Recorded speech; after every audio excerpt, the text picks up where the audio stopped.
നമ്മൾ എടുത്തുകൊണ്ടിരിക്കുന്നത് പത്മോസിലെ ദർശനം എന്ന ഭാഗം തന്നെയാണ്. അതിൻ്റെ വെളിപ്പാട് പുസ്തകം 1-ാമത്തെ അധ്യായം 10-ാമത്തെ വാക്യം. വെളിപ്പാട് പുസ്തകം 1-ാമത്തെ അധ്യായം 10-ാമത്തെ വാക്യം തന്നെ.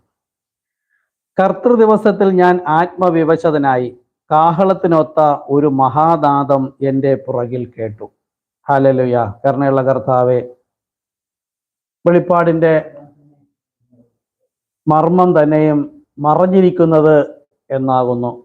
കരുണയുള്ള കർത്താവേ, അങ്ങ് ബൈബിളിൽ എല്ലാം ശരിയായി ലോകജനം അല്ലെങ്കിൽ ദൈവജനം അറിയുന്ന തരത്തിലാണ് എഴുതിയതെങ്കിൽ പരിശുദ്ധാത്മാവിനെ അയക്കേണ്ട ആവശ്യമില്ലായിരുന്നു. എന്നാൽ പരിശുദ്ധാത്മാവിനെ അയച്ചതോ ഓരോരുത്തർ മാനസാന്തരപ്പെട്ട് പാപങ്ങളുടെ മോചനത്തിനായി യേശുക്രിസ്തു നാമത്തിൽ സ്നാനമേൽപ്പിൻ, എങ്കിൽ പരിശുദ്ധാത്മാവ് എന്ന ദാനം ലഭിക്കും. ആ പരിശുദ്ധാത്മാവാകുന്നു വെളിപ്പെടുത്തി തരേണ്ടത്. ആ പരിശുദ്ധാത്മാവാകുന്നു മീറ്റിങ്ങിനായി ഒരുക്കേണ്ടത്. ആ പരിശുദ്ധാത്മാവാകുന്നു സ്വർഗീയ കാര്യങ്ങളെക്കുറിച്ച് ദാഹം നമുക്ക് തരുവാനുള്ളത്. ഒന്നും ആരെയും ബോധിപ്പിക്കുവാൻ ചെയ്യുന്നുവെങ്കിൽ, എന്തെങ്കിലും ആത്മീയമായി ബോധിപ്പിക്കാനാണ് ചെയ്യുന്നതെങ്കിൽ പരിശുദ്ധാത്മാവില്ല. എന്നാലോ ആ നാം അറിയാതെ നമ്മെ തന്നെ ത്വരിതപ്പെടുത്തുന്ന, വെപ്രാളപ്പെടുത്തുന്ന ഒരു ആത്മഗതം നമ്മുടെ ഉള്ളിൽ ഉണ്ടെങ്കിൽ വിചാരിക്കാം പരിശുദ്ധാത്മാവ് എന്നെ ഒരുക്കുകയാണ്. അതല്ല എങ്കിൽ വെറും യാന്ത്രികമാണ്, വെറുതെയാണ്. അതിനാൽ മാനസാന്തരപ്പെടേണ്ട ആവശ്യമുണ്ട്. ലോകത്തിൽ നിന്ന് നമ്മെ തന്നെ എടുത്ത് ക്രിസ്തുവിന് കൊടുക്കേണ്ടതായ ആവശ്യമുണ്ടെന്നാണ് അത് കാണിക്കുന്നത്. കരുണയുള്ള കർത്താവെ, വിളിക്കപ്പെട്ടവർ അനേകർ, തിരഞ്ഞെടുക്കപ്പെടുന്നവരോ ചുരുക്കം, തേജസ്കരിക്കപ്പെടുന്നതോ അതിലേറെ ചുരുക്കമെന്ന് പറയുന്നു. കരുണയുള്ള കർത്താവെ, ആത്മാവിൽ ശക്തിപ്പെട്ട് കർത്താവിനോട് പ്രാപിച്ച്, കർത്താവിൽ നിന്ന് തന്നെ പ്രാപിച്ചുകൊണ്ട് ആത്മീയ ഫലം കായ്പാൻ പരിശുദ്ധാത്മാവെ നമ്മെ സഹായിക്കണം. യേശു ക്രിസ്തു നാമത്തിൽ തന്നെ. ആമേൻ, ആമേൻ. ഹല്ലേലൂയ, ഹല്ലേലൂയ. സ്തോത്രം. നമ്മൾ പത്മോസിൽ ദർശനം എടുത്തുകൊണ്ടിരിക്കുന്നത്. പത്മോസിൽ ദർശനം ഉണ്ടായപ്പോൾ യോഹന്നാൻ തിരിഞ്ഞു നോക്കിയത് കാഹളം കേട്ടിട്ടല്ല, കാഹളത്തിന് ഒത്ത ഒരു നാദം. കാഹളം കേട്ടു, കൂടെ ഒരു നാദം കേട്ടു. അതായത് എന്തോ പറഞ്ഞതാണ്. അതിൻ്റെ മർമ്മം തിരിച്ചറിയാൻ കഴിഞ്ഞു. ആ മർമ്മം തിരിച്ചറിഞ്ഞത് കൊണ്ടാണ് അവൻ തിരിഞ്ഞു നോക്കിയത്. അതാണ് നമ്മൾ എടുത്തുകൊണ്ടിരുന്നത്. അതുപോലെ തന്നെ നമ്മൾ സഭയിൽ പോകുന്നതും ബൈബിളാണ് കാഹളം. നമ്മൾ കഴിഞ്ഞ പ്രാവശ്യം പറഞ്ഞു, നമ്മുടെ മെസ്സേജാണ് 1 തിമോത്തി 4:16, കർത്താവ് തൻ ഗംഭീരനാദം. ആ കർത്താവിൻ്റെ ഗംഭീരനാദം കാഹളം ബൈബിളായിരുന്നു. അതിൻ്റെ നാദമാണ് മെസ്സേജ് ബുക്ക്. മനസ്സിലായോ? മർമ്മം ബൈബിൾ കാഹളമായി ഓരോ ദൂതൻ ഊതുന്നത് പോലെ, ഒരു ഉദാഹരണത്തിന് പറയണം, ബൈബിൾ ഒരു കാഹളമാണ്. എന്താണ് പറഞ്ഞിരിക്കുന്നതെന്ന് നമുക്ക് വ്യക്തമല്ലാത്തത് കൊണ്ടാണ് പരിശുദ്ധാത്മാവിനെ അയച്ചത്. അത് ശരിയായി മനസ്സിലാക്കണമെങ്കിൽ നമ്മൾ പരിശുദ്ധാത്മാവിനെ പ്രാപിച്ചിരിക്കണം. എന്നാൽ പരിശുദ്ധാത്മാവ് ഒരു മനുഷ്യനിലൂടെ നടത്തി ആ ബൈബിളിനകത്തുള്ള നിഗൂഢ രഹസ്യങ്ങളെ വെളിപ്പെടുത്തി തന്നിരിക്കുന്ന അതാകുന്നു തുറന്നൊരു ചെറു പുസ്തകം. വെളിപ്പാട് പുസ്തകത്തിൽ പറഞ്ഞ തുറന്ന ഒരു ചെറു പുസ്തകം. ആ പുസ്തകത്തിൽ നിന്ന് നമുക്ക് നൽകിയതോ അതും നാദം തന്നെയാണ്, പക്ഷേ മർമ്മമായിട്ടാണ്. ഇതും ഗ്രഹിക്കണമെങ്കിൽ നമ്മൾ കൃത്യമായും പരിശുദ്ധാത്മാവിൽ തന്നെ ആയിരിക്കണം. ഓക്കെ. അപ്പോൾ അതല്ല എങ്കിൽ മിക്കപേരും ഞായറാഴ്ചകളിൽ പള്ളിയിൽ പോകുന്നു, അത് നല്ലത് തന്നെ. എന്നാൽ അവിടെയും ദൈവത്തെ എങ്ങനെ സമീപിക്കണമെന്നതിനെക്കുറിച്ചും എപ്രകാരം കർത്താവിനെ ആരാധിക്കണമെന്നതിനെക്കുറിച്ച് സംബന്ധിച്ചും യാതൊരു വിവരവും അറിവും നമുക്കില്ല എങ്കിൽ യേശു പറഞ്ഞത് യഥാർത്ഥമായ ആരാധന ആത്മാവിലും സത്യത്തിലുമാകുന്നു. ഹല്ലേലൂയ. എന്നാൽ ക്രിസ്ത്യാനികൾ ക്രിസ്തുമസിന് സാന്താക്ലോസിന് ഉണ്ടാക്കുന്നു, ഈസ്റ്ററിനെ അലങ്കരിക്കുന്നു, കേക്ക് മുറിക്കുന്നു, കാഴ്ചവയ്ക്കുന്നു. ദൈവത്തെക്കുറിച്ച് അവർക്ക് വളരെ കുറച്ച് മാത്രമേ അറിയാവൂ എന്നതാണ് അത് കാണിക്കുന്നത്. അത്തരം കാര്യങ്ങൾ അവർ സഭയുടെ ഉപദേശത്തിന്റെ ഒരു ഭാഗമാക്കി തീർത്തിരിക്കുന്നു ഇന്ന്. എന്നാൽ ഒരുവൻ മനം തിരിഞ്ഞ് കർത്താവിലേക്ക് വരികയും പരിശുദ്ധാത്മാവിനാൽ നിറയപ്പെടുകയും ചെയ്യുമ്പോൾ അത്തരം പ്രവൃത്തികളെല്ലാം അവിടെ വിരാമമിടുന്നു. അപ്പോൾ അവന്റെ പ്രാണനിൽ ഒരു സ്വസ്ഥത ഉണ്ടാകും. അതായത് പരിശുദ്ധാത്മാവ് ലഭിക്കും. എപ്പോഴാണ്? പരിശുദ്ധാത്മാവ് ലഭിക്കുമ്പോഴാണ് ഈ വക അനാചാരങ്ങളൊക്കെയും നിർത്തുന്നത്. അങ്ങനെ അവൻ യഥാർത്ഥമായി ജീവിക്കാൻ ആരംഭിക്കുകയും ദൈവത്തെ സ്നേഹിക്കുകയും ആരാധിക്കുകയും ചെയ്യും. സ്നേഹിക്കുക എന്ന് വെച്ചാൽ വചനം വിശ്വസിച്ച് പ്രമാണിച്ചനുസരിക്കും. സ്നേഹിക്കുക എന്ന് പറഞ്ഞാൽ വചനം എന്താ പറഞ്ഞാൽ, ഒന്നൊന്നിനോട് ചേർന്ന് വേണം. എന്നെ സ്നേഹിക്കുന്നു എന്ന് പറയുന്നവൻ എൻ്റെ വചനം പ്രമാണിക്കും, ഇല്ലാത്തവൻ കള്ളനാകുന്നു. അപ്പോൾ ദൈവത്തെ ആരാധിക്കുന്നവൻ ആദ്യം ദൈവത്തെ സ്നേഹിക്കണം. ദൈവത്തെ സ്നേഹിക്കുന്നതിന് മുമ്പ് അവൻ ദൈവത്തെ ദൈവത്തോടു കൂടെ ആയിരിക്കണം. ദൈവത്തോടു കൂടെ ആയിരിക്കണമെങ്കിൽ അവൻ ദൈവത്തെ അറിയണം. ഓക്കെ, അപ്പോൾ ദൈവത്തെ അറിയുവാനും ദൈവത്തോടു കൂടെ ആയിരിക്കാനും ദൈവത്തെ സ്തുതിക്കുവാനുമാണ് ദൈവം നമ്മെ നിർത്തിയിരിക്കുന്നത്. ഓക്കെ, ഇവിടെ കർത്തൃ ദിവസം എന്നത് എന്താണ് നമുക്കത് മനസ്സിലായി. ഇന്നത്തെ ദിവസം തീർച്ചയായും കർത്തൃ ദിവസം അല്ല. ഇന്ന് ഭൂമിയിൽ കാണുന്ന ദിവസം കർത്തൃ ദിവസം അല്ല. ഇത് മനുഷ്യന്റെ ദിവസമാണ്.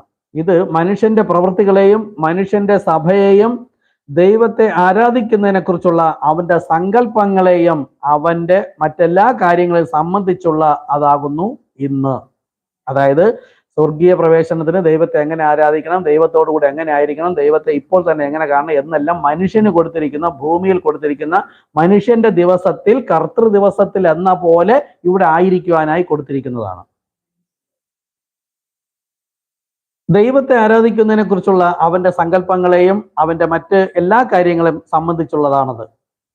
എന്തുകൊണ്ടെന്നാൽ ഇത് മനുഷ്യന്റെ പ്രപഞ്ചമാണ്, കോസ്മോസ്. എന്നാൽ കർത്തൃ ദിവസം വരുവാനുള്ള ഒരു ദിവസമാണ്. അതെ, അത് വരുവാനുള്ളതാണ്. യേശു യോഹന്നാന് സ്വയം വെളിപ്പെടുത്തിയ ആ സമയത്തിലാണ് യോഹന്നാൻ ആത്മവിവശനായി വരാൻ പോകുന്ന ആ മഹത്തായ ദിവസത്തിലേക്ക് ആത്മാവിനാൽ എടുക്കപ്പെട്ടത്. മനുഷ്യന്റെ ദിവസങ്ങളെല്ലാം അവസാനിക്കുമ്പോഴാണ് കർത്തൃ ദിവസം തുടങ്ങുന്നത്. ഈ ലോകത്തിലെ എല്ലാ രാജ്യത്വങ്ങളും അപ്പോൾ ദൈവത്തിന്റെ രാജ്യത്വമായി തീരും. എപ്പോൾ? മനുഷ്യന്റെ പ്രവൃത്തികളെല്ലാം തീർന്ന്, അതായത് 1000 ആണ്ട് വാഴ്ച തുടങ്ങുമ്പോൾ അവിടെ കർത്തൃ ദിവസം. പിന്നെ പ്രവർത്തിക്കുന്നത് കർത്താവാണ്, നമ്മളല്ല. അപ്പോൾ ഈ രാജ്യത്വങ്ങളെല്ലാം കർത്താവിൻ്റെതായി.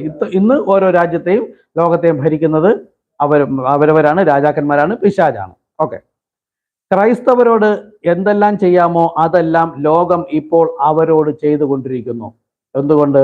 കർത്തൃ ദിവസമായിട്ടില്ല. അവർ ക്രൈസ്തവരെ എല്ലാവിധത്തിലുമുള്ള ചീത്തപ്പേരുകൾ വിളിക്കുകയും അവഹേളിക്കുകയും ചെയ്യും. എന്നാൽ വലുതും ഭയങ്കരവുമായ ഒരു ദിവസം വരുന്നതിന് മുമ്പ് അവർ കരഞ്ഞ് മുറവിളിയിടും. എന്തുകൊണ്ടെന്നാൽ ലോകത്തെ ന്യായം വിധിപ്പാനുള്ള ക്രോധത്തോടുകൂടെ കുഞ്ഞാട് വരാൻ പോകുന്നു. യഥാർത്ഥ ഭക്തന്മാർ ആ ദിവസത്തിൽ കർത്താവിനോടൊപ്പമായിരിക്കും. ആര്? യഥാർത്ഥ ഭക്തന്മാർ. ദുഷ്ടന്മാർ അഗ്നിക്കിരയായി തീരും. നീതിമാന്മാർ അവരുടെ ചാമ്പലിന് മീതെ 1000 ആണ്ട് വാഴ്ചയിൽ നടക്കും. ഞാൻ വരുവാനുള്ള ദിവസത്തിൽ ദുഷ്ടന്മാർ നിങ്ങളുടെ കാലിൽ കീഴിൽ വെണ്ണീർ ആകിയിരിക്കൊണ്ട് അവരെ ചവിട്ടിക്കളയും എന്ന് സൈന്യങ്ങളുടെ യഹോവ അരുളി ചെയ്യുന്നു. മലാഖിയിൽ. ഓക്കെ, അടുത്തത് എന്താണ് ഈ കാഹളത്തിനൊത്ത നാദം?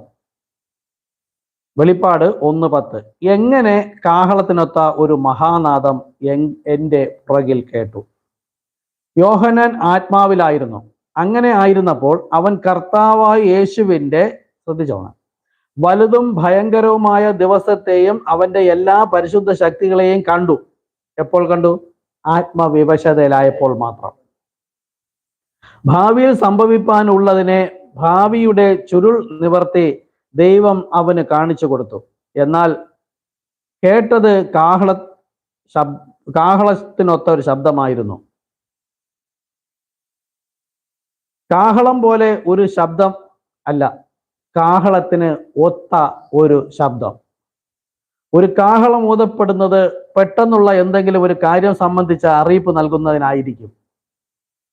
അത് രാജാവിന്റെ വരവിനെ ജനങ്ങൾക്ക് മുൻകൂട്ടി അറിയിക്കുന്ന ഒരു ദൂതനെ പോലെയാണ്. അവനൊരു കാഹളം ഊതുന്നു. അത് അടിയന്തരമായ ഒരു ആഹ്വാനമാണ്. ജനങ്ങൾ കേൾക്കുന്നതിനായി ഒന്നിച്ചു കൂടും. ആ ശബ്ദം പ്രധാനപ്പെട്ട ഒരു കാര്യത്തെ കുറിക്കുന്നു. ആമേൻ. എന്താണ്? കാഹളം കേൾക്കാൻ ജനം ഒന്നിച്ചു കൂടും. അപ്പോൾ അവിടെ കേൾക്കുന്നത് ഒരു ശബ്ദം. ആ ശബ്ദം എന്തോ ഒരു കാര്യത്തെ സൂചിപ്പിക്കുവാൻ വേണ്ടിയാണ് കാഹളം ഊതുന്നത്. ആ സൂചിപ്പിക്കുന്ന കാര്യം എന്തെന്നറിയാനാണ് ജനം വന്നു കൂടുന്നത്. അതിനാൽ യോഹന്നാൻ കേട്ട ആ ശബ്ദത്തിനും കാഹളം മുഴക്കി അടിയന്തര സന്ദേശമായിരിക്കേണ്ടതിൻ്റെ ആവശ്യമുണ്ട്. ആ ശബ്ദം തെളിഞ്ഞതും ഗംഭീരവും ഞെട്ടിപ്പിക്കുന്നതും ജാഗ്രത കൊടുക്കുന്നതും ആയിരുന്നു.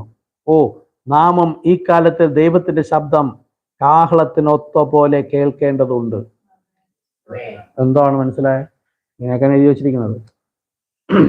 ഇന്നിപ്പം മീറ്റിങ്ങിനായി വന്ന് മുമ്പേ ഇരിക്കുന്നു, പാസ്റ്റർ ഇങ്ങനെ പറയും, പാസ്റ്റർ വായിക്കും, അത് കേൾക്കും. അല്ലെങ്കിൽ നിങ്ങൾ തന്നെ ബൈബിൾ വായിക്കാനിരിക്കുന്നു, അല്ലെങ്കിൽ CD കേൾക്കാനിരിക്കുന്നു, മെസ്സേജ് വായിക്കാനിരിക്കുന്നു. അങ്ങനെ കേൾക്കാനിരുന്നിട്ടൊന്നും കാര്യമൊന്നുമില്ല. ഇപ്പൊ തൊട്ട് മുമ്പ് പറഞ്ഞത്, രാജാവ് ഒരു കാഹളം ഓതുവാൻ പോകുന്നു. ആ കാഹളം എന്തിനെയോ സൂചിപ്പിക്കുന്നു. ആ സൂചന എന്ത് എന്ന് കേൾക്കുവാൻ മാത്രമല്ല വരുന്നത്, ആ സൂചനയ്ക്കനുസരിച്ച് അവരുടെ ജീവിതം മാറ്റുന്നു. അതിനാണോ വരുന്നത്? അങ്ങനെയെങ്കിൽ നമ്മൾ ദൈവസന്നിധിയിൽ വന്ന് ഈ മെസ്സേജ് കേട്ട് അല്ലെങ്കിൽ ബൈബിൾ വായിച്ചു അല്ലെങ്കിൽ പ്രസംഗം കേട്ടിട്ട് എന്തിനാണ് വരുന്നത്? വെറുതെ വന്ന് കേട്ടിട്ട് പോകുന്നു. അത് കേട്ടിട്ട് നമ്മുടെ ജീവിതത്തെ ആ ഉദ്ദേശത്തിനനുസരിച്ച് ക്രമപ്പെടുത്തി അല്ലെങ്കിൽ മാറ്റം വരുത്തുന്നില്ല എങ്കിൽ ആരാണ്? കേട്ടവരുടെ ഗണത്തിൽ പോലും വരില്ല. ഓക്കെ. എന്തുകൊണ്ടെന്നാൽ ഭൂലോകത്തിന് എന്ത് സംഭവിക്കാൻ പോകുന്നു എന്ന് നമ്മെ ജാഗ്രതയുള്ളവരാക്കി തീർക്കുന്നതിനാകുന്നു. അപ്പോൾ സന്ദേശം എന്ത് ചെയ്യുന്നു? ലോകത്തിന്റെ അന്ത്യമായിരിക്കുന്നു, ലോകത്തിന് എന്ത് സംഭവിക്കാൻ പോകുന്നു, ലോകത്തെയും ലോകത്തിൽ ഉള്ളവയെ സ്നേഹിക്കുന്നവർക്കും എന്ത് സംഭവിക്കാൻ പോകുന്നു എന്നത് പഠിപ്പിക്കുമ്പോൾ തന്നെ അതിൽ നിന്ന് വേർപെട്ടിരുന്ന് ഇരിക്കുന്ന ജനത്തെ സ്വർഗീയടങ്ങളിലേക്ക് കൊണ്ടുപോയി അവരും കർത്താവുമായിട്ടുള്ള വാസത്തെക്കുറിച്ചും കൂടെ പറയുകയാണ്. ഓക്കെ. എന്ത് കേട്ട് എങ്ങനെ ആയിരിക്കണമെന്ന് അവരവരുടെ അവരവർക്ക് കൊടുത്തിരിക്കുന്ന ചോയ്സ് ആണ്. അവന്റെ വരവിനായി ഒരുങ്ങിയിരിക്കുന്നതിന് പ്രവചനവാക്യം അതിന്റെ ശബ്ദം മുഴക്കി നമ്മെ അറിയിക്കുന്ന സുവിശേഷത്തിന്റെ ഒരു കാഹളമാവുന്നു.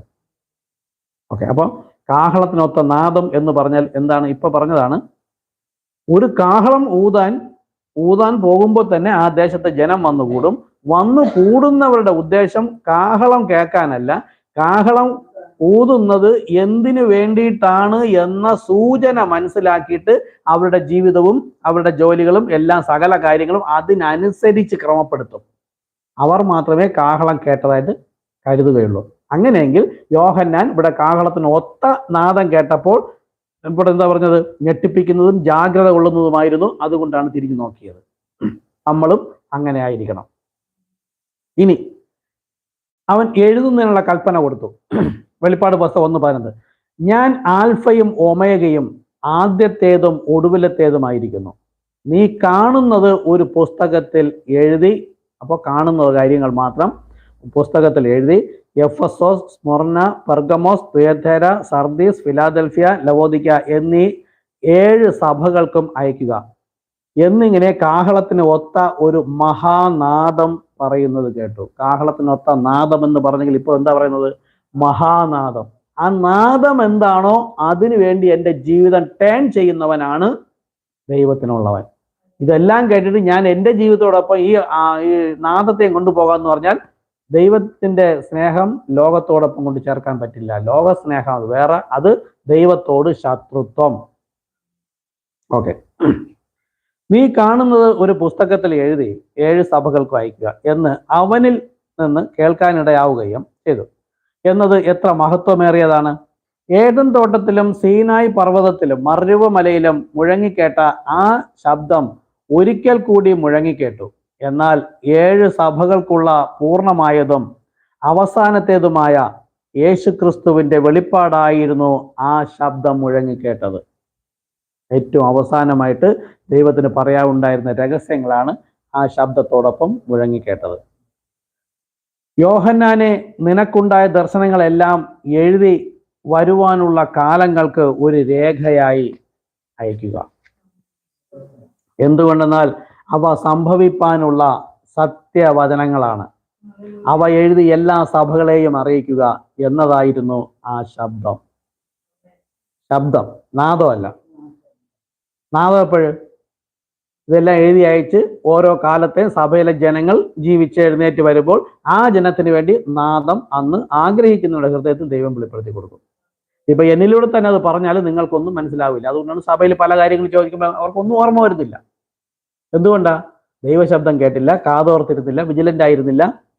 ക്രിസ്തുവിൽ നിന്ന് പ്രാപിക്കാനല്ല, വെറുതെ വന്നു നമ്മൾ നേരത്തെ പറഞ്ഞതുപോലെ ആചാരത്തിനായി വന്നു. അവർക്കൊന്നും മനസ്സിലാകുന്നതുമില്ല. ഇനി യോഹന്നാൻ ആ ശബ്ദം തിരിച്ചറിഞ്ഞു. ഓ, നിങ്ങളും അവന്റെ സ്വന്തമാണെങ്കിൽ, ആമേൻ, ഇതാണ് പ്രധാനം. അവൻ നിങ്ങളെ വിളിക്കുമ്പോൾ ആ ശബ്ദം നിങ്ങളും തിരിച്ചറിയും. എൻ്റെ ജീവിതത്തെ ടേൺ ചെയ്യാൻ വേണ്ടുന്ന തരത്തിലുള്ള കാഹളമാണ് ഈ മെസ്സേജ്. ഇത് ആരാണെങ്കിൽ അവന്റെ സ്വന്തമാണെങ്കിൽ, സ്വന്തം എങ്ങനെയാവും? ഞാൻ എന്നെ ലോകത്തിനല്ല വിൽക്കേണ്ടത്, എൻ്റെ ബന്ധുജനങ്ങൾക്കോ വേണ്ടപ്പെട്ടവർക്കല്ല, ഞാൻ എന്നെ ക്രിസ്തുവിന് വിൽക്കണം. ഞാൻ ഒരു പുരോഹിതൻ പറഞ്ഞത് കേട്ടിട്ടോ അല്ലെങ്കിൽ ബൈബിൾ വായിച്ചത് കൊണ്ടോ ഞാൻ വിറ്റു എന്നാണ് എൻ്റെ സങ്കല്പമെങ്കിൽ ദൈവത്തെ പറ്റിക്കാൻ കഴിയില്ല. ദൈവം കൃത്യമായത് മനസ്സിലാക്കും. ഈ വ്യക്തി പൂർണ്ണമായും ക്രിസ്തുവിൽ വിറ്റു എങ്കിൽ ദൈവം അടുത്ത ദാനമായ പരിശുദ്ധാത്മാവ് നൽകിയിരിക്കും. ആ പരിശുദ്ധാത്മാവാണ് നമ്മെ ഇതിലേക്കായി ലെവലാക്കി നേരപ്പായി കൊണ്ടുപോകാനുള്ളത്. ഇല്ലെങ്കിൽ നമ്മൾ അഭിനയിച്ച് യാത്ര ചെയ്യുന്നത് പോലെ ആയിപ്പോവും. അങ്ങനെ വരാതെ ഇരിക്കാനാണ് അത് പറയുന്നത്, അല്ല നിങ്ങളെ വിഷമിപ്പിക്കാനല്ല. ഇനി അവിടെ ഒരു പൊൻ നിലവിളക്കുകൾ കണ്ടു. പൊൻ നിലവിളക്കുകൾ അതെന്താണെന്ന് നോക്കാം. അത് വെളിപ്പാട് പുസ്തകം 1:12 പറയുകയാണ്. നിന്നോട് സംസാരിച്ച നാദം എന്ത് എന്ന് കാണുവാൻ, എന്നോട് സംസാരിച്ച നാദം എന്ത് എന്ന് കാണുവാൻ ഞാൻ തിരിഞ്ഞപ്പോൾ 7 നിലവിളക്കുകളെയും കണ്ടു. താൻ കേട്ട ശബ്ദം ആരുടേതാണെന്ന് കാണുവാനായി തിരിഞ്ഞു എന്നല്ല യോഹന്നാൻ ഇവിടെ പറയുന്നത്. ആ നാദം എന്ത് എന്ന് കാണുവാനായി തിരിഞ്ഞു. ശബ്ദിച്ചത് ആരാണെന്ന് കാണാനല്ല, ശബ്ദം എന്താണെന്ന് കാണാനായി തിരിഞ്ഞു. ആ ശബ്ദവും വ്യക്തിയും ഒന്ന് തന്നെയാകുന്നു. ആമേൻ.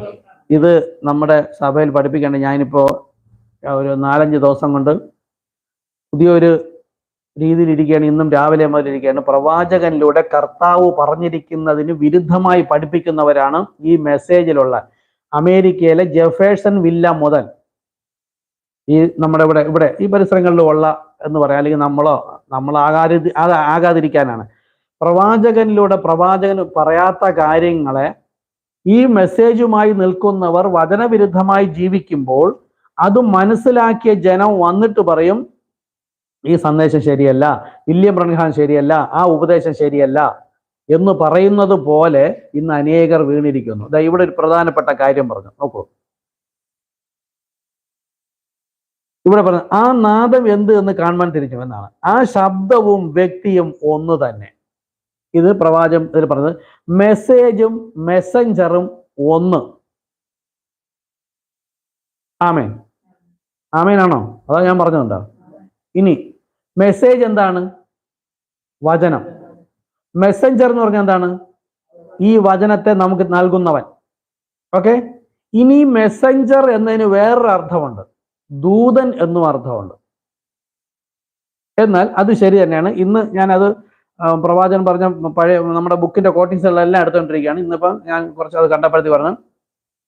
ദൈവത്തിന്റെ സന്ദേശം, അപ്പം ദൈവം വചനം ദൈവത്തിലിരിക്കുന്നു. ആ സന്ദേശം അറിയിക്കുവാൻ ദൈവം ഒരു ദൂതനെ അയക്കും. ആ ദൂതൻ ഒരിക്കലും മനുഷ്യനല്ല, മനുഷ്യൻ ഒരിക്കലും ദൂതനും ആവാൻ കഴിയില്ല. കാര്യം ഓരോരുത്തരുടെയും സൃഷ്ടി വ്യത്യസ്തമാണ്. എന്നാൽ വില്യം മരിയം ബ്രൺഹാം ദൂതൻ എന്ന് പഠിപ്പിക്കുന്നവരുണ്ട്. അത് കേട്ടിട്ട് നമ്മൾ ദൂരോപദേശം എന്ന് പറയുന്നവരുമുണ്ട്. അപ്പോൾ വില്യം ബ്രൺഹാം ദൂതനല്ല എന്ന് ദൈവം അദ്ദേഹത്തിലൂടെ സംസാരിച്ചിരിക്കുന്നു. മനുഷ്യന് ദൂതനാകാൻ കഴിയില്ല. ആ മനുഷ്യനിലേക്ക് വരുന്നതാണ് ദൂതൻ. അത് മനുഷ്യനെ പോലെ അല്ല. അതുകൊണ്ട് ആ മെസ്സഞ്ചർ എന്ന് പറഞ്ഞ ഏഞ്ചൽ, ആ ഏഞ്ചൽ ആരുടെയാണ്? ദൈവത്തിന്റെ ഏഞ്ചൽ. ഓക്കെ. അതുകൊണ്ട് അതിനെ ഇവിടെ 2:1 എന്ന് പറഞ്ഞിരിക്കുന്നു. എന്നാൽ ഈ മെസ്സേജുമായി വചനവുമായി വരുന്ന സന്ദേശവാഹകനായ ദൂതൻ മനുഷ്യരിൽ പ്രവേശിച്ചാൽ മനുഷ്യൻ ഒരിക്കലും ദൂതനാവില്ല എന്ന് സ്പഷ്ടമായി പറയുന്നുണ്ട്. അതാണ് ഇവിടെ പറഞ്ഞത്. നിങ്ങൾക്ക് എപ്പോഴും തെറ്റുണ്ടാവും. കാര്യം ജോൺ ബ്രദർ തന്നെയാണ് എന്നെ പണ്ട് ഇങ്ങനെ പഠിപ്പിച്ചു. അത് പഠിപ്പിക്കുന്നവർ ഇന്നും ഇവിടെ ധാരാളമുണ്ട്. മെസ്സേജും മെസ്സഞ്ചറും ഒന്ന്. ആമേൻ. പക്ഷെ എങ്ങനെ? വില്യം ബ്രൺഹാം ഒരിക്കലും മെസ്സഞ്ചർ ആകില്ല. മെസ്സഞ്ചർ ദൂതനാണ്. ഈ മനുഷ്യനെ ദൂതനാക്കുന്ന വഴി എന്താക്കി തീർക്കാം? ഈ മനുഷ്യനും മെസ്സേജും ഒന്നെന്ന് പറയാം. ഇപ്പം യേശു ക്രിസ്തു മെസ്സഞ്ചറാണ്. ഈ ശരീരത്തിൽ വന്നപ്പോൾ മെസ്സഞ്ചർ. പക്ഷെ മെസ്സേജ് ആർക്കുള്ള? അകത്തെ ദൈവത്തിന്റെ മെസ്സേജ് മെസ്സഞ്ചറിലൂടെ പറഞ്ഞപ്പോൾ ഞാനും പിതാവും ഒന്ന്. ആമേൻ. നമുക്കത് മനസ്സിലായി. മെസ്സേജ് വചനം അകത്തിരുന്ന ദൈവം യേശുവിലൂടെ സംസാരിച്ചു ഒന്ന്. എന്തുകൊണ്ട്? എന്നെ കണ്ടവൻ എൻ്റെ പിതാവിനെ കണ്ടിരിക്കുന്നു. ഇതുപോലെ അല്ല ഇവിടെ. വില്യം മരിയം ബ്രഹാം ഒരു പ്രത്യേക വ്യക്തിയാണ്, സാധാ മനുഷ്യനായിട്ട് ജനിച്ചു. അദ്ദേഹത്തിലൂടെ ഇപ്പോൾ പൗലോസിലും പത്രോസിലും സ്തെഫാനോസിലും ഒക്കെ കൂടെ ദൈവം പ്രവർത്തിച്ചതുപോലെ പ്രവർത്തിക്കുന്നു. ഒരിക്കലും ഇദ്ദേഹത്തെ ദൈവവുമായിട്ട് താരതമ്യം ചെയ്യാൻ കഴിയില്ല, അത് തെറ്റാണ്. അങ്ങനത്തെ വചനങ്ങളൊക്കെ കോട്ടിങ്സ് ധാരാളം എടുത്തിട്ടുണ്ട്. അദ്ദേഹം തന്നെ പറയുന്നുണ്ട്, ഭൂമിയിൽ നിൽക്കുന്ന മനുഷ്യൻ ഒരിക്കലും ദൂതനാകില്ല, ദൂതൻ ഒരിക്കലും മനുഷ്യനാകില്ല. നമ്മൾ ഇട്ടിട്ടുണ്ടായിരുന്നു, വേറെ കോട്ടിങ്സിലുണ്ട്. ഓക്കെ, അപ്പോൾ ഇവിടെ മെസ്സേജ്, മെസ്സഞ്ചർ, ഇതൊക്കെ നമ്മളെ എടുത്ത് വെച്ച് പഠിപ്പിക്കുക അവർ. ഇതാ കണ്ട, മെസ്സേജ്, മെസ്സഞ്ചർ ഒന്ന്. മെസ്സഞ്ചർ ആരാണ്? മെസ്സേജ് ആരാണ്? വചനം, ദൈവം. മെസ്സഞ്ചർ ആര്? വില്യം മരിയം ബ്രഹാം എന്നവർ പഠിപ്പിച്ചിട്ടാണ് എന്നെ പണ്ട് പഠിപ്പിച്ചത്. പക്ഷെ അങ്ങനെ അല്ല. മെസ്സഞ്ചർ ആരാണ്? സ്വർഗത്തിൽ ഇരിക്കുന്ന ദൈവത്തിന്റെ വചനം സ്വർഗത്ത് നിന്ന് ഭൂമിയിലേക്ക് കൊണ്ടുവരുന്ന വ്യക്തിയാണ് വാഹകൻ, സന്ദേശവാഹകൻ, മെസ്സഞ്ചർ. അതാണ് ഏഞ്ചൽ. അത് ഒരു മനുഷ്യനിലേക്ക് വരുന്നു എന്നേ ഉള്ളൂ. അപ്പോഴും വന്നിരുന്നാലും ആ വ്യക്തി മെസ്സഞ്ചർ ആകില്ല. ഓക്കെ. ആദിയിൽ വചനമുണ്ടായിരുന്നു, വചനം ദൈവത്തോടു കൂടെ ആയിരുന്നു, വചനം ദൈവമായിരുന്നു. അവൻ ആദിയിൽ ദൈവത്തോടു കൂടെ ആയിരുന്നു. നമുക്കതറിയാം. സകലവും അവൻ മുഖാന്തരമുള്ളവായി. അതായത് അവൻ എന്നിവിടെ ഉദ്ദേശിച്ചത് വചനം. വചനം എന്ന് പറയുന്ന ഒരു ആശയം, ഒരു ചിന്ത, അത് ദൈവത്തിലുണ്ടായിരുന്നു, ദൈവത്തോടു കൂടെ ആയിരുന്നു. ഓക്കെ. അവൻ മുഖാന്തരം സകലതും ഉളവായി. ഉളവായതൊന്നും അവനെ കൂടാതെ അല്ല, ഈ വചനത്തെ കൂടാതെ അല്ല ഒന്നും ഉളവാക്കി. എല്ലാം വചനം കൊണ്ട് പറഞ്ഞു, വചനത്താൽ പറഞ്ഞു തന്നെയാണ്, ഒരു വചനം കൊണ്ട് തന്നെയാണ് ഉരുവാക്കിയത്. യോഹന്നാൻ 1:1-3 വരെ. നിങ്ങൾ യഥാർത്ഥമായി വചനത്തിന്റെ അർത്ഥം കാണുകയാണെങ്കിൽ യേശുവിനെ ആ വചനം വഴിയായി നിങ്ങൾക്ക് കാണുവാനും കഴിയും. ആമേൻ. നിങ്ങൾ യഥാർത്ഥ വചനത്തിന്റെ അർത്ഥം കാണുകയാണെങ്കിൽ യേശുവിനെ ആ വചനം വഴിയായി നമുക്ക് കാണുവാൻ കഴിയും. ഇല്ലെങ്കിൽ യേശു ആരാണ് തിരിച്ചറിയാൻ പറ്റില്ല. യേശു വേറൊരു വ്യക്തി, ദൈവം വേറൊരു വ്യക്തി, പരിശുദ്ധാത്മ വേറൊരു വ്യക്തി കാണാൻ പറ്റും. ഓക്കെ. ഇന്നിപ്പോ ഞാൻ കേട്ട് പിതാവ്, പുത്രൻ, പരിശുദ്ധാത്മാവ്, ഇത് 3 വ്യക്തികളാണ് എന്ന് ലോകത്തെ പഠിപ്പിക്കേണ്ട ആവശ്യമില്ല. ഏതൊരു അവിശ്വാസിയുടെ കയ്യിൽ ബൈബിൾ എടുത്ത് കൊടുത്താലും അവർക്കറിയാം അത് 3 വ്യക്തിയാണെന്ന്, അല്ലേ? പിന്നെ 3 ചേർന്ന 1 എന്ന് പഠിപ്പിക്കുന്നിടത്താണ് പിശാചിന്റെ ദുരുപദേശം. 1 3 എന്ന് പറ. 1 എന്നുള്ള 3 ചേർന്ന 1 ബൈബിളില്ല, തൃത്വം എന്ന വാക്കില്ല. അപ്പൊ പിശാച് അധികമായി ചേർത്തു ബൈബിളിലില്ലാത്ത. ഇനി പരിശുദ്ധാത്മാവില്ലാത്തൊരു വ്യക്തിക്ക് 3 എന്ന് അറിയാം. പക്ഷേ പരിശുദ്ധാത്മാവുള്ള വ്യക്തിക്കോ വെളിപ്പാട്. ഈ 3 എന്ന് നിങ്ങൾ കണ്ടാലും എഴുതി വെച്ചാലും ഇത് 1 എന്ന് ഹൃദയത്തിൽ വെളിപ്പാട് കിട്ടും. അവനാണ് ദൈവത്തിന്റെ ജനം. അപ്പൊ 3 എന്ന് കണ്ടുപിടിക്കുന്നതിന് പരിശുദ്ധാത്മാവിന്റെ ആവശ്യമില്ല. ഇത് 1 എന്ന് മനസ്സിലായ പോരാ. നമ്മൾ എത്ര പറഞ്ഞാലും മനസ്സിലായെങ്കിൽ അവർ നമ്മളോട് എതിർത്ത് തന്നെ നിൽക്കും. ഹൃദയത്തിൽ വെളിപ്പെട്ടാൽ മാത്രമേ 1 എന്ന് മനസ്സിലാവൂ. എങ്ങനത്തെ 1? 3 ചേർന്ന 1 അല്ല, ഒരുവനേ ഉള്ളൂ. എനിക്ക് മുൻപായ ഒരുവനില്ല. യെശയ്യാ പ്രവാചകൻ 11:3 പറയുന്നുണ്ട്. 43:11. എനിക്ക് സമനായവരുമില്ല, എനിക്ക് തുല്യ ആരുമില്ല. എനിക്ക് മുൻപായ ഒരുത്തനുമില്ല, പിൻപായ ഒരുത്തനുമില്ല, ഞാൻ മറ്റൊരുത്തനെയും അറിയുന്നില്ല. ഓക്കെ. യോഹന്നാൻ തിരിഞ്ഞു നോക്കിയപ്പോൾ 7 പൊൻനില വിളക്കുകൾ കണ്ടു. വെളിപ്പാട് 1:20. അപ്രകാരം അവ 7 സഭകളാണ്. അപ്പൊ 7 പൊൻനില വിളക്കുകൾ എന്ന് പറഞ്ഞാൽ 7 സഭകളാണ്. 7 നിലവിളക്ക് 7 സഭകൾ ആകുന്നു. ഈ വിളക്കുകളെ കുറിച്ചുള്ള മനോഹരമായ ഒരു ചിത്രം നിങ്ങൾക്ക് ലഭിക്കണമെങ്കിൽ സഖര്യാവ് 4-ാമത്തെ അധ്യായം 1 മുതൽ 6 വരെയുള്ള വാക്യങ്ങൾ വായിച്ചാൽ മതിയാകും. ഇനി നമ്മളവിടെ ചിത്രം വെച്ചിട്ടുണ്ട്. നിലവിളക്ക് 7, ഒരു നിലവിളക്ക്, അതിൽ 7 നാളങ്ങളിട്ട് കത്തിക്കുന്നതായിട്ട് നമ്മുടെ ചർച്ചിൽ പിക്ചർ വെച്ചിരിക്കുന്നത്. പഠിപ്പിക്കാൻ, ഇവയൊക്കെ പഠിപ്പിക്കാനാണ്. അത് അടുത്ത ഞായറാഴ്ച എടുക്കാം. നോക്കാം. എന്നോട് സംസാരിക്കുന്ന ദൂതൻ പിന്നെയും വന്ന് ഉറക്കത്തിൽ, ആ വാക്യം വായിക്കുകയാണേ, സഖര്യാവ്. എന്നോട് സംസാരിക്കുന്ന ദൂതൻ പിന്നെയും വന്ന് ഉറക്കത്തിൽ നിന്ന് ഉണർത്തുന്നത് പോലെ എന്നെ ഉണർത്തി.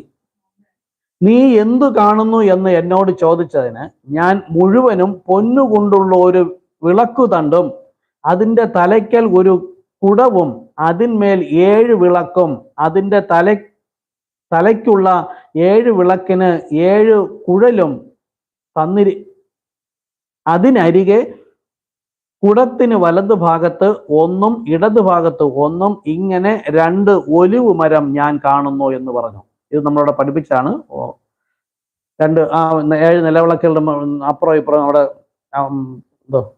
ഫോട്ടോ വെച്ചിരിക്കുന്ന, ഫോട്ടോ അല്ല, അവിടെ വെച്ചിരിക്കുന്ന പടത്തിന്റെ ഏറ്റവും ഇടത്തെ അറ്റത്ത് ഉണ്ട്. ഞാൻ നിൽക്കുമ്പോൾ ഇടവശത്തുള്ളതാണ്. അവിടെ 2 ഒലിവ് മരം എന്തിനാണ് വെച്ചത് നമ്മുടെ ഉണ്ട്, നോക്കാം. ഞാൻ കാണുന്നു. എന്നോട് സംസാരിക്കുന്ന ദൂതനോട് ഞാൻ യജമാനനെ ഇത് എന്താകുന്നു എന്ന് ചോദിച്ചതിന് എന്നോട് സംസാരിക്കുന്ന ദൂതൻ എന്നോട്, കണ്ടോ, ആരാണ്? സെഖര്യാവാണ് ഇവിടെ ഈ ദൂതൻ വന്ന വ്യക്തി. ആ സെഖര്യാവിന് ഒന്നും അറിഞ്ഞുകൂടാ. സെഖര്യാവ് പറഞ്ഞത് എന്നോട് സംസാരിക്കുന്ന ദൂതൻ, അതായത് സെഖര്യാവിനോട് ദൂതൻ സംസാരിക്കും. ദൂതൻ ആര്? ദൈവത്തിന്റെ ഏഞ്ചൽ. ആ ഏഞ്ചലും കൊണ്ടുവന്ന സന്ദേശവും ഒന്ന്. അല്ല വില്യം ആര്യം ബ്രൻഹാമിന് ഇവിടെ ചേർക്കുന്നുവെങ്കിൽ അത് വീണുപോയ സഭ തന്നെയാണ്. ഓക്കെ, ആരായാലും ലോകത്തെവിടെയായാലും. എന്നോട് സംസാരിക്കുന്ന ദൂതൻ എന്നോട് ഇത് എന്താകുന്നു എന്ന് നീ അറിയുന്നില്ലയോ എന്ന് ചോദിച്ചതിന് ഇല്ല യജമാനനെ. കണ്ടോ, ആര്? സെഖര്യാവ് ആ ദൂതനെ യജമാനനെ എന്ന് വിളിച്ചിരിക്കുന്നു. ആര്? ദൈവം ആയിട്ട് കണ്ടുകൊണ്ടാണ് എന്ന് ഞാൻ പറഞ്ഞു. അവൻ എന്നോട് ഉത്തരം പറയുന്നത് എന്തെന്നാൽ, സെരുബാബേലിനോടുള്ള യഹോവയുടെ അരുളപ്പാട് ആവിത്, സൈന്യത്താലല്ല ശക്തിയാലുമല്ല എൻ്റെ ആത്മാവിനാൽ അത്രേ എന്ന് സൈന്യങ്ങളുടെ യഹോവ അരുളി ചെയ്യുന്നു. ഇവിടെ മുഴുവനും പൊന്നുകൊണ്ടുള്ള ഒരു വിളക്ക് കാണുന്നു. സ്വർണം എന്തിനെ കാണിക്കുന്നു? ഗോൾഡ് ദൈവത്തെ കാണിക്കുന്നു. ഓക്കെ, അതൊക്കെ ഇവിടെ പഠിപ്പിച്ചാണ് പണ്ട്. അത് ശോഭയോടെ കത്തിക്കൊണ്ടിരിക്കുകയാണ്. എന്തുകൊണ്ടെന്നാൽ അതിൽ നിറയെ എണ്ണയുണ്ട്.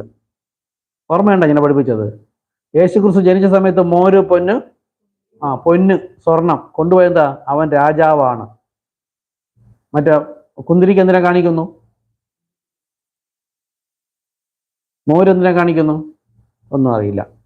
ഓക്കെ, ആ എണ്ണ അതിന് കിട്ടിക്കൊണ്ടിരിക്കുന്നതിന് അതിൻ്റെ രണ്ട് വശത്തിലും ഉള്ള രണ്ട് ഒലിവ് മരങ്ങളിൽ നിന്നുമാണ്. ആ രണ്ട് മരങ്ങൾ പഴയ നിയമത്തെയും പുതിയ നിയമത്തെയും കുറിക്കുന്നു. ഓക്കെ, എണ്ണ പരിശുദ്ധാത്മാവിനെയും പരിശുദ്ധാത്മാവിന് മാത്രമേ ദൈവത്തെ സംബന്ധിക്കുന്ന വെളിച്ചം ജനങ്ങൾക്ക് നൽകുവാൻ കഴിയുകയുള്ളൂ. പഴയ നിയമം, പുതിയ നിയമം, ഇതിന് നടുക്കെന്താ ഉള്ളത്?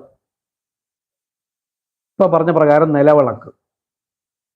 നിലവിളക്ക് എന്ന് പറഞ്ഞാൽ നിലവിളക്ക് ഒന്ന് പറഞ്ഞ സഭ, അതിലാണ് 7 നാളങ്ങളുള്ളത്. അപ്പോൾ പഴയ നിയമവും പുതിയ നിയമവും എന്ന് പറഞ്ഞാൽ നടുക്ക് ആര് നിൽക്കുന്നു? ആര് നിൽക്കുന്നു എന്നാണ്? കർത്താവായ യേശുക്രിസ്തു. ഇത് വായിക്കുമ്പോൾ തന്നെ നമുക്കത് മനസ്സിലാവണം. അത് മനസ്സിലായി കഴിഞ്ഞാൽ നിങ്ങൾ അറിയാതെ ആമേൻ പറയും. അപ്പൊ കൂടെ ഇരിക്കുന്നവരിക്കും പുതിയ നിയമത്തിനും പഴയ നിയമത്തിനും ഇടയിൽ ഒരു നിലവിളക്ക് നിൽക്കുന്നു എന്ന് പറഞ്ഞപ്പോഴത്തേക്ക് ഇങ്ങനെ ആമേൻ പറയേണ്ട എന്താണെന്ന് നോക്കും, തോന്നും കൂടെ ഇരിക്കുന്നവർ. പക്ഷെ നിങ്ങൾക്ക് ഇതാണ് ഇവിടെ പറഞ്ഞത്, എൻ്റെ ജനം അത് തിരിച്ചറിയും. നടുക്ക് നിൽക്കുന്നത് കർത്താവായ യേശുക്രിസ്തു. ഈ യേശുക്രിസ്തുവിന്റെ ശരീരമാണ് സഭ, 7 സഭയും.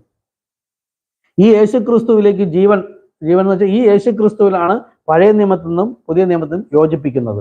ഈ രണ്ടിലേക്കും വിളക്ക്, എണ്ണ. പഴയ നിയമത്തെ യോജിപ്പിക്കുന്നു, പുതിയ നിയമത്തെ യോജിപ്പിക്കുന്നു. അപ്പോൾ പരിശുദ്ധാത്മാവ് ഇപ്പോൾ അത് നമുക്ക് വെളിപ്പെടുത്തി തരുമ്പോൾ അവനാണ് ജീവൻ പ്രാപിക്കുന്നത്. ഓക്കെ, എന്തുകൊണ്ടെന്നാൽ അതിൽ നിറയെ എണ്ണയുണ്ട്. ആ എണ്ണ അതിന് കിട്ടിയിരിക്കുന്നത് അതിൻ്റെ 2 വശങ്ങളിലുള്ള 2 ഒലിവ് മരങ്ങളിൽ നിന്നുമാണ്. ആ 2 മരങ്ങൾ പഴയ നിയമത്തെയും പുതിയ നിയമത്തെയും കുറിക്കുന്നു. എണ്ണ പരിശുദ്ധാത്മാവിനെയും പരിശുദ്ധാത്മാവിന് മാത്രമേ ദൈവത്തെ സംബന്ധിക്കുന്ന വെളിച്ചം ജനങ്ങൾക്ക് നൽകുവാൻ കഴിയൂ. അപ്പോൾ പഴയ നിയമത്തിൽ പറഞ്ഞിരിക്കുന്ന കാര്യങ്ങൾ എന്താണ് അർത്ഥമാക്കുന്നത്? ഇപ്പം യഹോവ പിതാവ് എന്ന് പറഞ്ഞാൽ അത് എന്താണെന്നും, പുത്രൻ എന്ന് പറഞ്ഞാൽ എന്താണെന്നും, പരിശുദ്ധാത്മാവ് എന്ന് എന്താണെന്നും അപ്പോൾ ഇവിടെ എല്ലാം പറയും. പക്ഷെ ഇതിന് പഴയ നിയമത്തിൽ നിന്നും പുതിയ നിയമത്തിൽ നിന്നും എണ്ണ എന്ന് പറഞ്ഞ് ഇതിനകത്ത് നിന്ന് എസൻസ് അല്ലെങ്കിൽ ശരിയായത് നമുക്ക് വെളിപ്പെടുത്തി തരണമെങ്കിൽ പരിശുദ്ധാത്മാവ് ഉണ്ടായിരിക്കണം. ആ പരിശുദ്ധാത്മാവുള്ളവർക്ക് മാത്രമേ അത് മനസ്സിലാവുകയുള്ളൂ. സെഖര്യാവോട് സംസാരിച്ച ദൂതൻ പറഞ്ഞു, നീ കാണുന്ന ഈ ദർശനത്തിന്റെ അർത്ഥം പരിശുദ്ധാത്മാവിനല്ലാതെ സഭയ്ക്ക് അതിൻ്റെ സ്വന്തം ശക്തി കൊണ്ടോ വീര്യം കൊണ്ടോ മനസ്സിലാക്കുവാൻ സാധിക്കുകയില്ല. ആമേൻ. ഞാൻ ഇത് ഇത്രേ പറയുന്നുള്ളൂ, ഞാൻ ബാക്കി നിങ്ങൾ മനസ്സിലാക്കുക. ശരിക്കും പറഞ്ഞാൽ സഭയുടെ മുമ്പിൽ വന്നിരിക്കുന്ന ജനവും പരിശുദ്ധാത്മാവ് ഉണ്ട് എങ്കിൽ മാത്രമേ ഈ പറയുന്നതും പറയാതെ ഇതിനകത്ത് ഇൻക്ലൂഡ് ആയിട്ടുള്ള കാര്യവും വെളിപ്പെടുകയുള്ളൂ. അവരാണ് ഉറക്കെ ആമേൻ ഹല്ലേലൂയ പറയുന്നത്. ആ നിലവിളക്ക് എങ്ങനെയാണെന്ന് അല്പം ഒന്ന് ശ്രദ്ധിക്കാം. നിലവിളക്കിന്റെ 7 കുഴലുകൾക്ക് നടുവിലായി ഒരു കുടമുണ്ട്. ഈ കുടത്തിൽ നിന്നാണ് 7 കുഴലുകളും പുറപ്പെടുന്നത്. ഓക്കെ, ഈ കുടം ഒലിവ് എണ്ണയാൽ നിറയപ്പെട്ടിരിക്കുന്നു. എണ്ണ കുഴലുകളിൽ വയ്ക്കപ്പെട്ടിരിക്കുന്ന 7 തിരികളിലൂടെ ഒഴുകിക്കൊണ്ടിരിക്കുന്നു.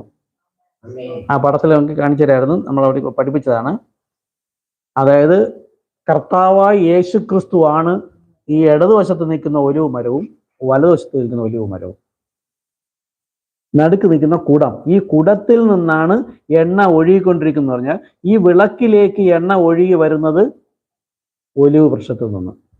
ഓക്കെ, അപ്പൊ കർത്താവായ യേശു ക്രിസ്തു തന്നെയാണ് അവിടെ പിതാവ് ഇരുന്നത്. ആ പിതാവാണ് പഴയ നിയമം എഴുതിയത്. ആ പഴയ നിയമത്തിൽ നിന്ന് എസൻസ് എടുത്ത് ഈ 7 കാലങ്ങളിലുള്ള 7 സഭാകാലങ്ങളിലേക്ക് എണ്ണ പകരുന്നതും കർത്താവായ യേശു ക്രിസ്തു തന്നെയാണ്. ദൈവത്തിൽ നിന്ന് തന്നെയാണ്. ഓക്കെ, കുഴലുകളുടെ അറ്റത്തുള്ള തിരികൾ ഈ എണ്ണ മൂലം കരിഞ്ഞ് പ്രകാശം ചൊരിയുന്നു. ഓക്കെ, ആര്? 7 സഭ ആണ്, 7 തിരിയുള്ള തലകൾ. അതില് എണ്ണയുണ്ട്, പരിശുദ്ധാത്മാവ്. അത് സ്വയം എരിയുകയാണ്. സ്വയം തങ്ങളെ തന്നെ എരിച്ച് ആ ജീവിതം ഇല്ലാതാക്കി കൊണ്ട് ക്രിസ്തു താൻ എവിടെ നിൽക്കുന്നു, താൻ ആരാണ്, ഒരു ക്രിസ്ത്യാനിയാണ് എന്നത് ലോകത്തിന് വെളിപ്പെടുത്തുകയാണ്. അപ്പൊ നമ്മളും ലോകത്താണ് നമ്മളെ നട്ടിരിക്കുന്നതെങ്കിൽ ക്രിസ്തീയ ജീവിതം ജീവിക്കാൻ പറ്റില്ല. ക്രിസ്തുവിൽ നമ്മളെ നട്ടാൽ ഈ കുടത്തിൽ എന്ന പോലെ ക്രിസ്തുവിൽ നിന്ന് ആത്മാവ് നമ്മൾ എസൻസ് വലിച്ചെടുത്ത് പരിശുദ്ധാത്മാവ് നമ്മുടെ ഉള്ളിലുണ്ടെങ്കിൽ ആ പരിശുദ്ധാത്മാവ് ഞാൻ എന്ന വിളക്കിനെ മറ്റുള്ളവരുടെ മുമ്പിൽ ഒരു ക്രിസ്തീയ ജീവിതം ജീവിപ്പിച്ച് കാണിക്കും.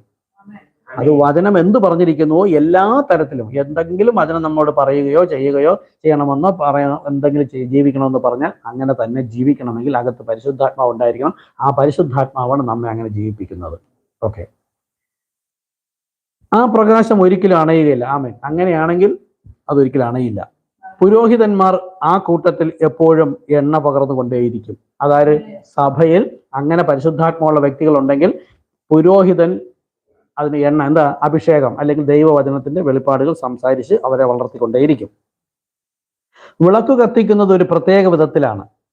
ആദ്യമായി പുരോഹിതൻ വിശുദ്ധ യാഗപീഠത്തിങ്കൽ നിന്നും ദൈവത്താൽ കൊളുത്തപ്പെട്ട അഗ്നി പകർന്നെടുത്ത്, ഇത് പഴയ നിയമത്തിന്റെ രീതിയാണ്, പുരോഹിതൻ പുൽപ്പറ്റിലേക്ക് വരുന്നതിന് മുമ്പ് ദൈവവുമായി കൂടിയിരുന്ന് ആ എണ്ണ അല്ലെങ്കിൽ അഭിഷേകം പ്രാപിച്ചിട്ട് പുൽപ്പറ്റി കയറും. ഇവിടെയും നമ്മളും അങ്ങനെ തന്നെയാണ്. എണ്ണയുള്ള കുടത്തിൽ ഉച്ചിയിൽ സ്ഥിതി ചെയ്യുന്ന വിളക്കിൽ തീ കൊളുത്തും. പുരോഹിതനും സഭയിൽ പുൽപ്പറ്റിൽ വന്ന് ദൈവവുമായി മെസ്സേജ് ഒക്കെ നോക്കി വചനം വായിച്ച് പഠിച്ച് ധ്യാനിച്ച് ക്രിസ്തുവിനോട് കൂടെ ഇരുന്ന് സഭയിൽ വന്ന് പുൽപ്പറ്റിൽ നിന്നുകൊണ്ട് അവിടെ ഇരിക്കുന്ന വിളക്കിൽ മാത്രമേ തിരി തെളിക്കുള്ളൂ. കേൾക്കുന്നുണ്ടോ? സഭയിൽ 100 പേരിരുന്നാലും അതിൽ ആരാണോ ദൈവത്തിന്റെ വിളക്ക് അല്ലെങ്കിൽ പരിശുദ്ധാത്മാവുള്ള വ്യക്തി, ആ വ്യക്തി മുഖം ശോഭിച്ചിരിക്കും, ദൈവവചനത്തോടൊപ്പമായിരിക്കും, കർത്താവിനെ സ്തുതി പറഞ്ഞുകൊണ്ടേയിരിക്കും. ആ വ്യക്തി തിളങ്ങിക്കൊണ്ടിരിക്കും, മറ്റുള്ളവർക്ക് മുമ്പിൽ ഒരു ക്രിസ്തീയ ജീവിതം ജീവിച്ച് കാണിക്കുകയും ചെയ്യും. ഓക്കെ, രണ്ടാമത്തെ വിളക്കും പിന്നെ മൂന്നാമത്തെയും അങ്ങനെ 7 തിരികളും കത്തിക്കുന്നു. യാഗപീഠത്തിലെ വിശുദ്ധ അഗ്നി ഇങ്ങനെ ഓരോ വിളക്കിലേക്കും പകരപ്പെടുന്നു. നോക്കണ്ടോ? യാഗപീഠത്തിലെ, അതായത് മനസ്സിലായോ? 7 തിരികളും കത്തുന്നു. യാഗപീഠത്തിലെ വിശുദ്ധ അഗ്നി. യാഗപീഠം എന്താ? നാം നമ്മെ തന്നെ യാഗം അർപ്പിക്കുന്നത്. അത് നമ്മൾ പുൽപ്പറ്റിന് താഴെ ഇട്ടിരിക്കുന്നത്. അവിടെ ഒന്ന് സമർപ്പിക്കപ്പെട്ട് അവിടെ നിൽക്കുമ്പോൾ പുരോഹിതനിലൂടെ നൽകുന്ന ദൈവിക വചനങ്ങൾ ആ നിങ്ങളാകുന്ന വിളക്കിൽ ആത്മീകമായി നിങ്ങളെ വളർത്തും, ശോഭിപ്പിക്കും, കത്തുന്നതാക്കി തീർക്കും. യാഗപീഠത്തിൽ ആദ്യം വരിക. 7 സഭാകാലങ്ങളിലും ദൈവം തന്റെ പരിശുദ്ധാത്മാവിനെ പകരുന്നതിന്റെ അത്ഭുതകരമായ ഒരു മാതൃകയാണിത്. എന്താ? പ്രവാചകനിലൂടെ ദൈവം എന്താണ്, നമ്മൾ വീടുകളിൽ നിന്ന് വരുമ്പോൾ അല്ലെങ്കിൽ ലോകത്തായിട്ട് ജീവിക്കുമ്പോൾ പലവിധമായ പ്രശ്നങ്ങളും പ്രയാസങ്ങളും ടെൻഷനും ഒക്കെയും ഉണ്ട്. ഇതെല്ലാമായിട്ട് സഭയിൽ വന്നിരിക്കാനല്ല, സഭയിൽ വരുമ്പോൾ തന്നെ അവിടെ നമ്മൾ മുൻപോട്ട് വന്ന് മുട്ടുമടക്കിയോ അല്ലെങ്കിൽ കരങ്ങൾ നീട്ടിയോ കർത്താവിനോട് നമ്മുടെ സകല ചിന്താകുലങ്ങളും കർത്താവ് പറഞ്ഞ എൻ്റെ മേൽ ഇട്ടുകൊള്ളുവേൻ, അങ്ങനെ ഇട്ടുകൊണ്ട് ഞാൻ ക്രിസ്തുവിൽ പിന്നെ ഫ്രീ ആയിട്ട് ചെയറിൽ പോയിരിക്കുകയും വചനം വായിക്കുകയോ പാട്ടുകൾ പാടുകയോ പ്രാർത്ഥിക്കുകയോ മെസ്സേജ് കേൾക്കുകയോ ചെയ്തുകൊണ്ടിരിക്കുമ്പോൾ വീണ്ടും ആത്മവിവശതയിലാവുകയും സോങ് ലീഡർ എഴുന്നേറ്റോ 2-3 പാട്ടുകൾ പാടുമ്പോൾ വീണ്ടും ഞാൻ ആത്മവിവശതയിലാവുകയും അതിനുശേഷം പുരോഹിതൻ പുൽപ്പറ്റിലേക്ക് വരികയും നിങ്ങൾക്ക് സഭയിൽ ഇപ്പൊ ഈ പറഞ്ഞ പ്രകാരം വിളക്കുകൾ ആരൊക്കെയാണോ സഭയിൽ ഇരിക്കുന്ന വ്യക്തികളിൽ ആരൊക്കെയാണോ ദൈവത്തിന്റെ വിളക്ക്, അവർക്ക് ഈ സന്ദേശം പരിശുദ്ധാത്മാവിനാൽ അത് കത്തിക്കൊണ്ടേയിരിക്കും. അവർ ഉറങ്ങിയിരിക്കുകയൊന്നുമില്ല, അത് കത്തിക്കൊണ്ടിരിക്കുന്നത് ശോഭിച്ചുകൊണ്ടിരിക്കും, അവരുടെ ജീവിതം തെളിയിച്ചുകൊണ്ടിരിക്കും. ഓക്കെ, അത്ഭുതകരമായ ഒരു മാതൃകയാണ്. യഥാർത്ഥമായ പെന്തക്കോസ്തിന്റെ കോരിച്ചൊരിയൽ 7 സഭാകാലങ്ങളിലൂടെയുള്ള യേശുക്രിസ്തുവിന്റെ സഭയെ പരിശുദ്ധാത്മാവിനാൽ നിറയ്ക്കുന്നതിനുള്ളതാണ്. ആമേൻ. യേശുക്രിസ്തു ഇന്നലെയും ഇന്നും എന്നേക്കും മാറാത്തവനാണെന്നും അവൻ തൻ്റെ സ്വഭാവവും വഴികളും ഒരിക്കലും മാറ്റുകയില്ലെന്നും അത് കാണിക്കുന്നു. ആമേൻ. 7 സഭാകാലങ്ങളിലും ഒന്നുപോലെ തന്നെ കാണിക്കുന്നു. യോഹന്നാൻ 15:5 യേശു പറയുന്നു, ഞാൻ മുന്തിരിവള്ളിയും നിങ്ങൾ കൊമ്പുകളും ആകുന്നു. അവൻ യഥാർത്ഥ വിത്തിൽ നിന്നുള്ള വേരിലെ മൂല മുന്തിരിവള്ളിയാണ്. വിത്തിലെ ജീവൻ അതിലുണ്ട്. ഞാൻ മുന്തിരിവള്ളിയും നിങ്ങൾ കൊമ്പുകളും എന്ന് പറഞ്ഞാൽ യേശുക്രിസ്തുവിൽ ആണ് നമ്മൾ എങ്കിൽ മാത്രമേ ആ ക്രിസ്തുവിൽ നിന്നുള്ള ജീവൻ എനിക്ക് ലഭിക്കുകയുള്ളൂ. അപ്പോൾ ഞാൻ ക്രിസ്തുവിലാണെങ്കിൽ ആ വള്ളി മൂലവിത്ത് ആര്? കർത്താവ് യേശുക്രിസ്തു. ആ യേശുക്രിസ്തുവിലുള്ള ജീവൻ ആ വള്ളിയിലൂടെ വന്നിട്ട് പിന്നെ കൊമ്പിലേക്ക് വരികയും കൊമ്പ് നമ്മൾ അതിൽ നിന്നാണ് ഫലം പുറപ്പെടുവിക്കുന്നത്. അപ്പൊ യേശുക്രിസ്തുവുമായി ബന്ധപ്പെട്ടില്ലെങ്കിൽ അതായത് പ്രാർത്ഥിച്ചപ്പോഴെ എന്നിൽ കായ്ക്കാത്ത കൊമ്പൊക്കെയും, അതായത് ഇപ്പൊ പറഞ്ഞതുപോലെ പുൽപ്പത്തിലേക്ക്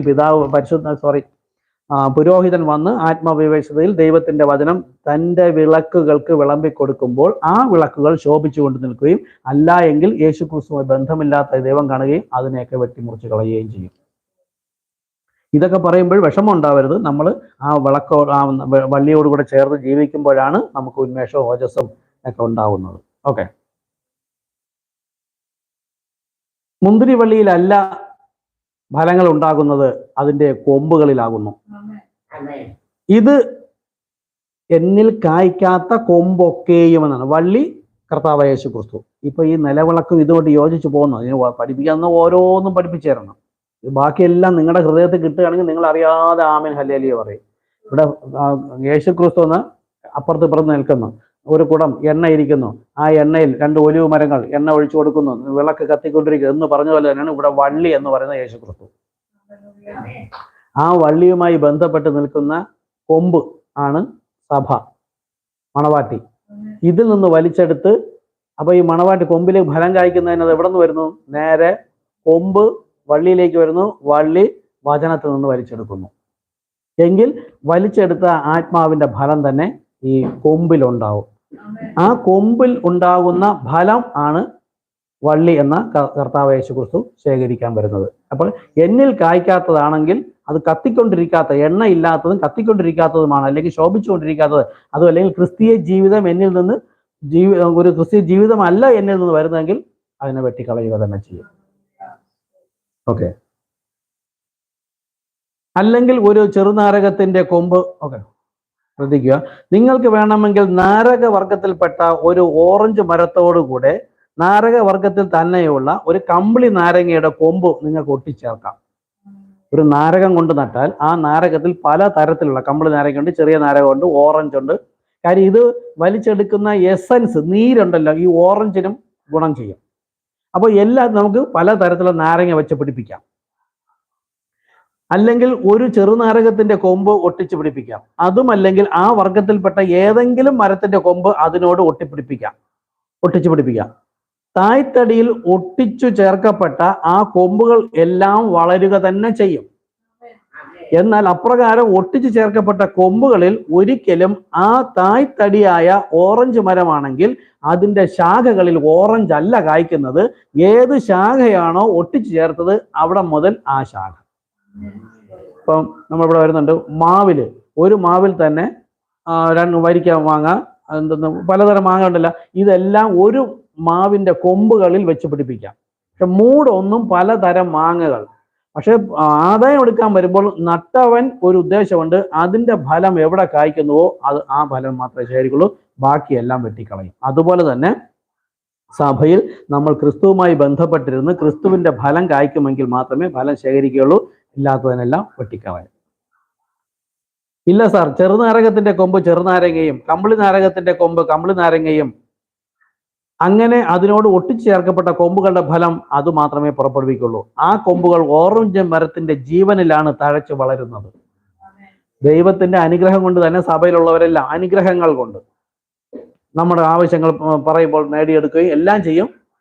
എന്തെന്നോ ഞെരിഞ്ഞിലിനും ഒരുപോലെ തന്നെ മഞ്ഞുമഴയും ഓക്കെ, രണ്ടുപേരുടെ ഇടയിൽ കളയ്ക്കും ഗോതമ്പിനും ഒരുപോലെ തന്നെ മഞ്ഞും മഴയും വരുന്നത്. രണ്ടുപേരും മഴ വരുമ്പോൾ ആർത്ത് ഹല്ലേലൂയ സ്തോത്രം, നമുക്ക് ദൈവത്തിന്റെ കൃപാവരങ്ങളോ അല്ലെങ്കിൽ അനുഗ്രഹങ്ങളോ ലഭിക്കുമ്പോൾ നമ്മൾ സ്തോത്രം ഹല്ലേലൂയ ഒക്കെ പറയും. പക്ഷെ ഫലം കൊണ്ടാണ് വൃക്ഷത്തെ തിരിച്ചറിയാവുന്നത്. ആ കൊമ്പുകൾ ഓറഞ്ച് മരത്തിന്റെ ജീവനിലാണ് തഴച്ചു വളരുന്നത്. എന്നാൽ ഓറഞ്ച് മരത്തിൽ എപ്പോഴെങ്കിലും ഒരു പുതിയ കൊമ്പ് മുളച്ചു വരുന്നുവെങ്കിൽ ആ കൊമ്പിൽ ഓറഞ്ച് പഴങ്ങളായിരിക്കും ഉണ്ടാകുന്നത്. എന്തുകൊണ്ടെന്നാൽ മുളച്ചു വരുന്ന ഓറഞ്ച് മരത്തിന്റെ കൊമ്പിലെ ജീവനും തായ്തടിയിലെ ജീവനും ഒന്ന് തന്നെ. എന്നാൽ ഒട്ടിച്ചു ചേർത്ത കൊമ്പുകളിൽ അത് വേറെ ഫലമാകുന്നു. ഏത് മരത്തിൽ നിന്നുമാണോ ആ കൊമ്പ് എടുത്തത്, ആ മരത്തിന്റെ ജീവനാണ് അതിൻ്റെ ഉള്ളിലുള്ളത്. അതുകൊണ്ടാണ് അത് അതിൻ്റെ ഫലം പുറപ്പെടുവിക്കുന്നത്. എന്നാൽ ആ ഓറഞ്ച് പഴങ്ങൾ ആയിരിക്കുകയില്ല. നിൽക്കുന്നതോ ഓറഞ്ച് മരത്തിൽ തന്നെ ആയിരിക്കും. അതായത് ഒരു സഭയിൽ തന്നെ ആയിരിക്കും. പെന്തക്കോസ്തലും കത്തോലിക്കയിലും മാർത്തോമയിലും എല്ലാം ഈ അന്ത്യകാല ദൈവവചന സഭയിലുള്ള എൻ്റെയും മെസ്സേജിലുള്ള ചർച്ച തന്നെ ആയിരിക്കാം ഇരിക്കുന്നത്.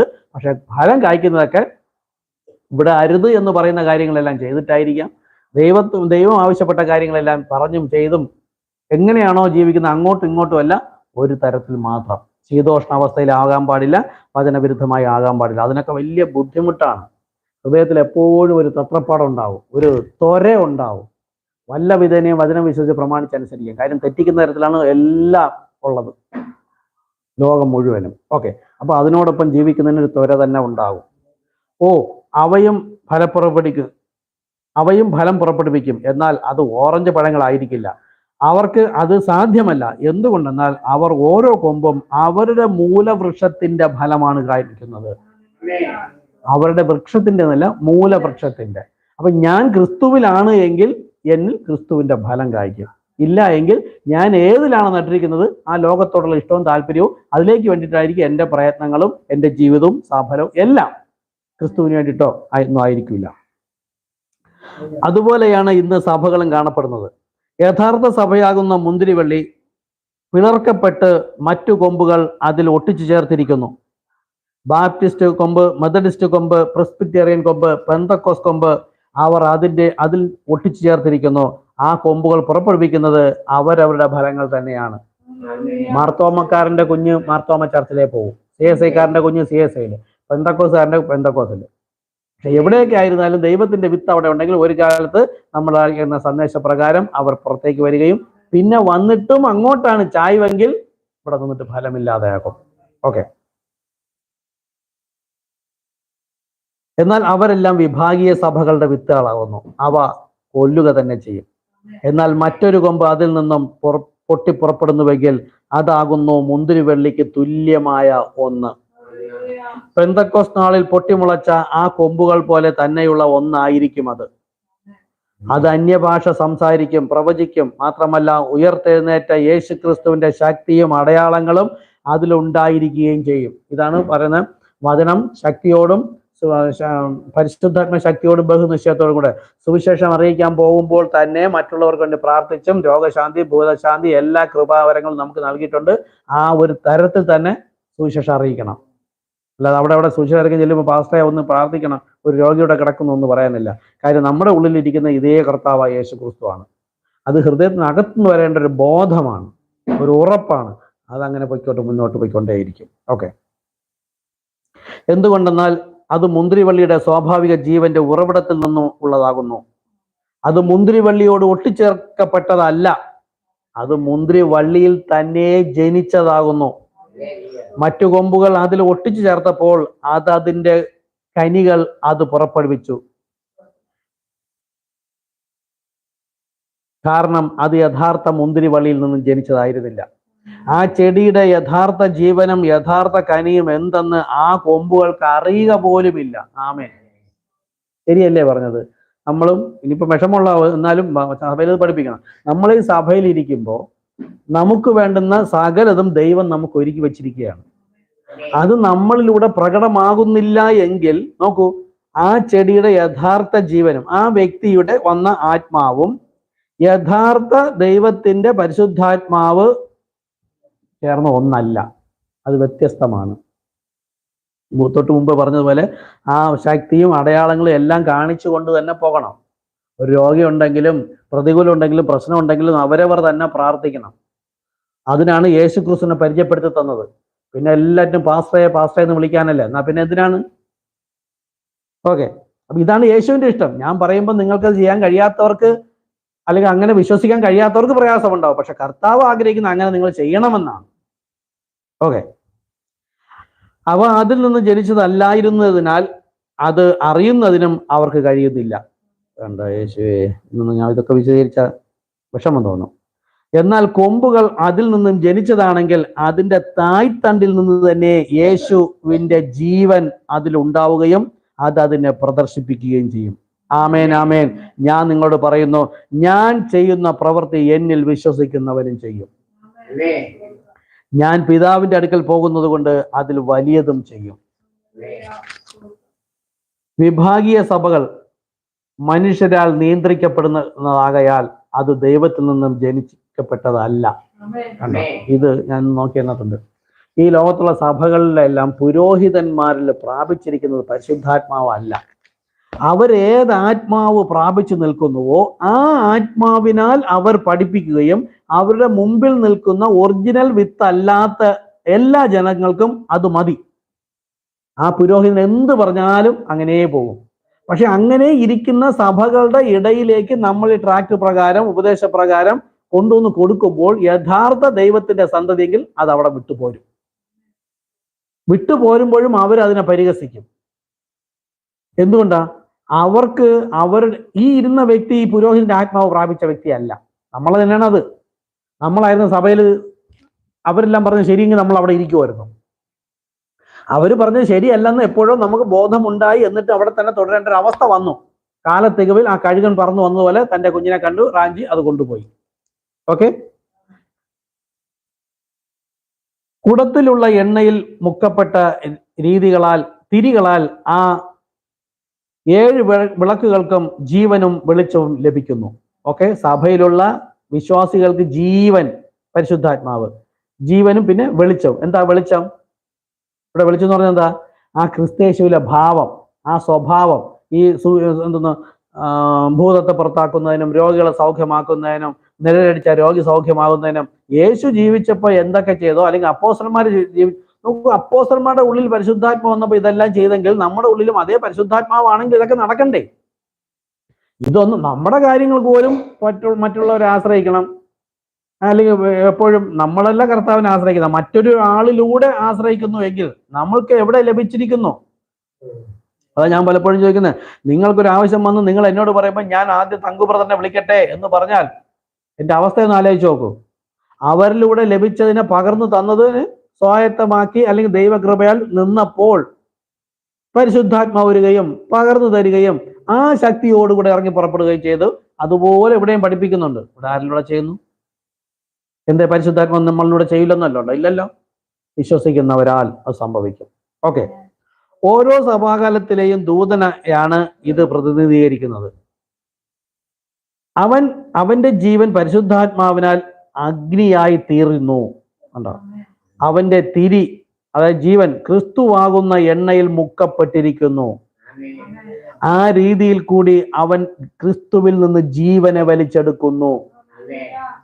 ഇപ്പം മനസ്സിലായി? തൊട്ട് മുമ്പേ പറഞ്ഞ നമ്മളെ പൂർണ്ണമായി ക്രിസ്തുവിന് വിറ്റോ ഇല്ലയോ എന്ന് മാത്രം ഒന്ന് പരിശോധിച്ചാൽ മതി. ഞാൻ പൂർണ്ണമായും എന്നെ ലോകപ്രകാരം മരിപ്പിച്ച് ക്രിസ്തുവിൽ നട്ടു എങ്കിൽ, നട്ടിരിക്കുന്നത് ക്രിസ്തുവിലാണെങ്കിൽ അതിൽ നിന്ന് വലിച്ചെടുത്ത് ആ ഫലം പുറപ്പെടുവിക്കും. ആ ജീവിതവും ഇപ്പൊ തന്നെ ബുധനാഴ്ച നമ്മളിവിടെ പറയായിരുന്നു, ബുധനാഴ്ച മീറ്റിംഗ് ആണെന്ന് പറയുമ്പോൾ നമുക്ക് എത്ര പേർക്കൊരു വെപ്രാളം ഉണ്ടായി. പാസ്റ്ററുടെ ഓൺലൈൻ തുടങ്ങുമ്പോ ഇപ്പം 3 പേരാണ് ഇതിനകത്തുള്ളത്. ചിലപ്പോൾ 1, 2 ഇരിക്കുന്നത്. കുറച്ച് അവിടെ എണ്ണം കാണിക്കണം, അല്ലെങ്കിൽ കുറച്ചു നേരം ഇത് കേൾക്കണം എന്നതല്ല തരാ. ഇന്നിപ്പം അതിന് എത്രയോ കാര്യങ്ങൾ പറഞ്ഞതുപോലെ തന്നെയാണോ ഞാൻ എന്ന് പരിശോധിക്കാനാണ് നമ്മൾ ഓടി വരുന്നത്. അങ്ങനെ അല്ലെങ്കിൽ അങ്ങനെ ആയിത്തീരാൻ ദൈവം എന്നോട് അകത്ത് പറയുന്നെങ്കിൽ ഞാൻ അങ്ങനെ ആകാനാണ് ഓടി വരുന്നത്. എങ്കിലേ അതുകൊണ്ട് ഫലം ഉണ്ടാവുള്ളൂ, ഇല്ലെങ്കിൽ ഫലം ഉണ്ടാവില്ല. ഓക്കെ, അതുമൂലം അവൻ സഭയ്ക്ക് വെളിച്ചം നൽകുന്നു. ഏത് തരത്തിലുള്ള വെളിച്ചമാണ് അവൻ നൽകുന്നത്? ആദ്യത്തെ വിളക്കിൽ കൊളുത്തിയ അതേ പ്രകാശം തന്നെ. ഞാൻ പറഞ്ഞില്ലേ, ആദ്യത്തെ വിളക്ക് ഏതായിരുന്നു? അപ്പോസ്തലന്മാർ. അപ്പോസ്തലന്മാരുടെ ഉള്ളിൽ വന്ന അതേ പരിശുദ്ധാത്മാവാണ് നമ്മുടെ ഉള്ളിൽ വന്നതെങ്കിൽ ഏഴാമത്തെ സഭാകാലത്തിലായിരിക്കുന്ന നമ്മളിലും എന്തുകൊണ്ടത് പ്രവർത്തിക്കുന്നില്ല? അപ്പം നട്ടത് കൃത്യമായിട്ടാണോ? വിറ്റത് കൃത്യമായിട്ടാണോ? ഞാൻ ക്രിസ്തുവിൽ തന്നത് തന്നെയാണോ വലിച്ചെടുക്കുന്നത്? ആ മനസ്സിലാവുന്നുണ്ടോ? ഒരു ചെടിച്ചട്ടിയിൽ കുറച്ച് വളമൊക്കെ വെച്ചിരിക്കുകയാണ്, ഒരു ചെടി നട്ടിരിക്കുന്നു. പക്ഷെ നല്ല വളക്കൂറുള്ള മണ്ണാണെങ്കിൽ അതിൽ നിന്നാണ് വലിച്ചെടുക്കുന്നതെങ്കിൽ അത് സമൃദ്ധിയായിട്ട് വളരും. അതല്ല, ദൂരെ നിന്ന് നോക്കുമ്പോൾ ഈ ചെടിച്ചട്ടിയുടെ നേരെ മുകളിൽ ഒരു കൊമ്പ് ഇങ്ങനെ വളർന്നു വരുന്നത് ശോഷിച്ചാണ് വരുന്നത്. ഈ ശക്തി ഒന്നും അതിനോടൊപ്പം വരുന്നില്ല എങ്കിൽ നട്ടിരിക്കുന്നത് ചെടിച്ചട്ടിക്ക് വെളിയിലായിരിക്കും. അത് ചാഞ്ഞ് ഈ ചെടിച്ചട്ടിയോട് ചേർന്ന് നിന്ന് ലോകപ്രകാരം നോക്കുമ്പോൾ ഈ സഭയുടെ അംഗമെന്ന് പറയാൻ പറ്റും. പക്ഷെ ഉൾനട്ട വചനം അകത്ത് വേണം. ക്രിസ്തുവിൽ നട്ടാൽ അതിൽ നിന്ന് വലിച്ചെടുക്കും. പിന്നെ പാസ്റ്ററേ എന്ന് പറഞ്ഞ് വിളിക്കേണ്ടി വരില്ല. നിങ്ങൾക്ക് തന്നെ, നിങ്ങളിലൂടെ തന്നെ അത് മാറിപ്പോകും. എന്തുകൊണ്ട് നടക്കുന്നില്ല എന്ന് പറഞ്ഞാൽ, തൊട്ടു മുമ്പ് കേട്ട വചനപ്രകാരം ജീവിക്കാൻ ഞാൻ തത്രപ്പെടുന്നില്ല. ഇങ്ങനെയൊക്കെ ആയിരുന്നാൽ മതി എന്ന് വിചാരിച്ചപ്പോൾ ദൈവത്തിന് പ്രവർത്തിക്കാനും കഴിയില്ല. അതുകൊണ്ടാണ് പരസഹായം വേണ്ടി വരുന്നത്. ഓക്കെ, അതല്ലെങ്കിൽ അവിടെ കണ്ടോ, ഏത് തരത്തിലുള്ള വെളിച്ചമാണ് അവൻ നൽകുന്നത്? ആദ്യത്തെ വിളക്കൽ കൊളുത്തിയ അതേ പ്രകാശം തന്നെ ആ ഓരോ സഭാകാലങ്ങളിലൂടെ അവസാനത്തെ ദൂതന്റെ സമയമായ ഈ കാലത്തിലും അതേ ജീവനും അതേ വെളിച്ചവും ദൈവത്തിൽ മറഞ്ഞിരിക്കുന്ന ക്രിസ്തുവിനാൽ വെളിപ്പെട്ടു വരും. ആമേൻ. ഞാൻ അവിടെ നിർത്തുകയാണ്.